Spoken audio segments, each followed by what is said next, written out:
लिंग याच्याविषयी माहिती बघणार आहोत. लिंग याचा अर्थ काय ते आपण अभ्यासणार आहोत. तर कशाला म्हणायचं आपण लिंग?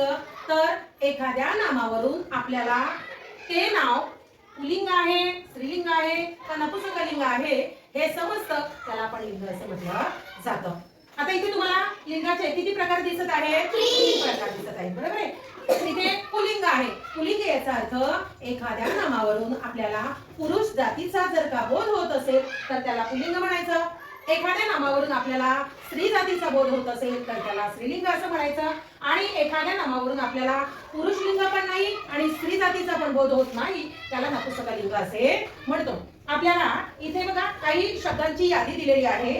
इथे आपल्याला काही शब्द दिसत आहेत. या शब्दावरून आपल्याला ते ओळखायचं आहे. अजून तुम्हाला साधं सांगते की पुल्लिंग कसं ओळखायचं, की जे आपल्याला काही शब्द दिलेले आहेत, नाम दिलेले आहेत, त्याच्या आधी जर का आपण तो असं वापरलं तर त्याला पुल्लिंग म्हणता येईल. स्त्रीलिंग कशाला म्हणायचं? तर एखाद्या शब्दाच्या आधी आपण ती हे वापरलं तर ते स्त्रीलिंग होईल आणि एखाद्या शब्दाच्या आधी जर ते वापरलं तर ते नपुंसकलिंग असं होईल. याच्यामध्ये अजून आपल्याला हा, ही, हे असंही घेता येईल, बरोबर आहे. लक्षात ठेवा सगळ्यांनी. आता आपण बघूया की ही जी यादी दिलेली आहे, या यादीमधले जे शब्द आहेत, जी नावं आहेत, ती पुल्लिंग आहेत, स्त्रीलिंग आहेत का नपुंसकलिंग आहेत हे बघायचं आहे. वाचा बरं. पहिलं काय आहे? राधा. मग राधा आहे पुल्लिंग नाम आहे, स्त्रीलिंग आहे का नपुंसकलिंग आहे? स्त्रीलिंग. बरोबर आहे. ती राधा असं म्हटलं ना, म्हणून मी या घरामध्ये राधा हे लिहिले. आता सांगा बरं पुढे काय आहे? घोडा. मग काय? पुल्लिंग. बरोबर आहे. Very good. घोडा. पुढचं सांगा. भात. पुल्लिंग. बरोबर आहे. इथे मी लिहिते लगेच भात. अजून बघा पुढे मुलगा. पुल्लिंग आहे. इथेच येईल, याच घरात येईल ते मुलगा. पुढे बघा नदी.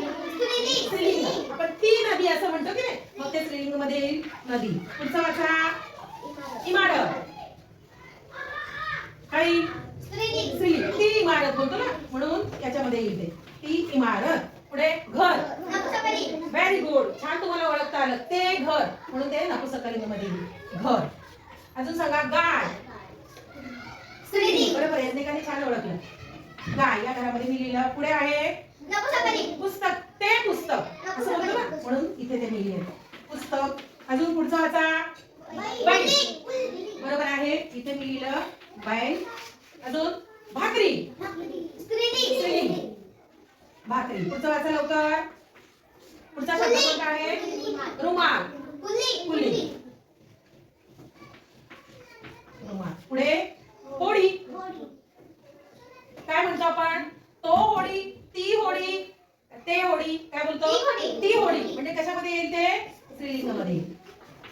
होडी. पुढचं काय आहे? गजरा. पुल्लिंग. तो गजरा बोलतो की नाही, म्हणून गजरा